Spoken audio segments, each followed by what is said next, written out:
അവിടെ ഒരു ചായക്കട കാണുന്നുണ്ട്, നമുക്കൊന്ന് പോയി നോക്കാം. എല്ലാ കടികളും ഉണ്ടല്ലോ ഇവിടെ. കട്ലേറ്റ്, കാടമുട്ട റോസ്റ്റ്, പഴംപൊരി, അതേപോലെ തന്നെ പൊക്കവട, സേമിയം കൊണ്ടുണ്ടാക്കിയത്, അങ്ങനെ പലവിധ കടികളുണ്ടല്ലോ. നിലമ്പൂരിൽ നിന്ന് പെരിന്തൽമണ്ണക്ക് പോകുമ്പോൾ 28 എന്ന സ്ഥലത്താണ് നല്ലൊരു ചെറിയൊരു ചായക്കട. അടിപൊളി ചായക്കടയാണ്.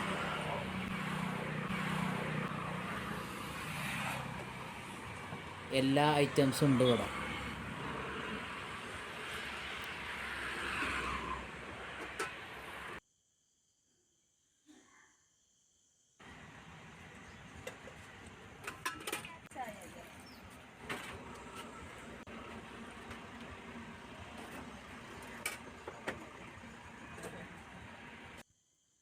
ഞാൻ ചായയും ഗ്രീൻ പീസിൻ്റെ ഒരു റോസ്റ്റുമാണ് കഴിച്ചത്.